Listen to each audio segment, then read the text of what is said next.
Levittown on Long Island was the first of thousands of suburban communities designed to promote the American dream of home ownership for the middle class.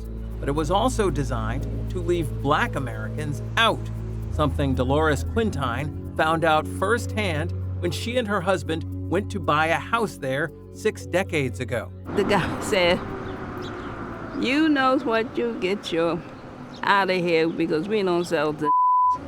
The deeds in Levittown homes have a clause not to permit any person other than members of the Caucasian race. We have to remember, those deeds were approved by the federal government. Thousands of communities of color nationwide were put into the zones you see in red. It's called redlining, a practice by the federal government which in effect prohibited banks from investing in Black neighborhoods or with Black people.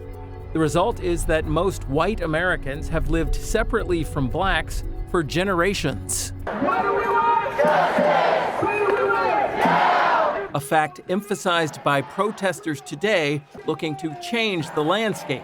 They've even marched in Levittown. We have to acknowledge the painful things that happened in our past and look towards a better future. The place that once only let white people purchase homes. We need major actions to break those chains. I call it remedies. Richard Rothstein, the country's foremost researcher on housing discrimination, says those remedies should be significant financial compensation to Blacks nationwide. Find the name of the bank that guaranteed those loans. That bank owes reparations. That bank should be setting up a fund to subsidize African Americans. Because, Rothstein says, African American families have each lost hundreds of thousands of dollars in equity. For instance, in Levittown, they were barred from buying affordable houses for $8,000 in the 1950s that today would be valued at around $500,000. I do agree with the reparations.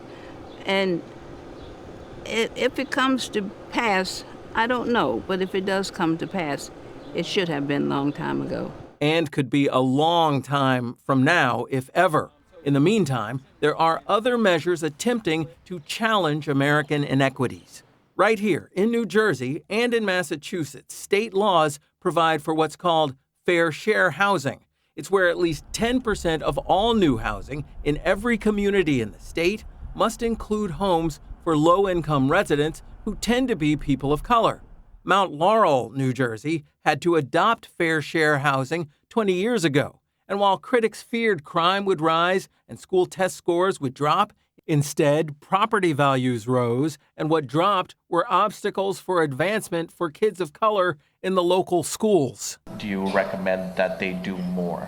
In New York, and specifically on Long Island, state legislators, led by Senator Kevin Thomas of Levittown, have required realtors to testify about long-standing practices of steering Black homebuyers away from predominantly white communities. There's a spotlight on them, saying, what exactly are you doing to train your real estate agents? And those real estate agents that did not show up, we subpoenaed them. And remember the Levittown deed restricting occupancy to members of the Caucasian race? The wording is actually still in those deeds, but they're no longer enforceable because of the 1968 Fair Housing Act. The time is here. Action must be now. But it's still why this summer, Nassau County legislators called for a data archive to be created so homeowners and buyers can see if their homes and communities have racist deeds and covenants. The Quintines are among countless families turned away from their American dream just because they're Black.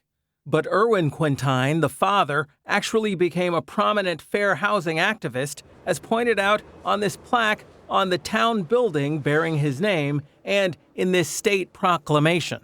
Our community a better place by working to dismantle discrimination. His daughter Madeline is now a commissioner for the town of Babylon. And 6 decades after her family was run out of Levittown, she's the owner of a large home with a pool in a high-end neighborhood. And on the day we met, her brother closed on his second home. There are advances, to be sure. But as the Quintine family matriarch, a housing advocate in her own right, points out, we've all only come so far. Don't go home and sit down because once you won one battle, don't mean that that's finished, because once you win one, another one's going to come up.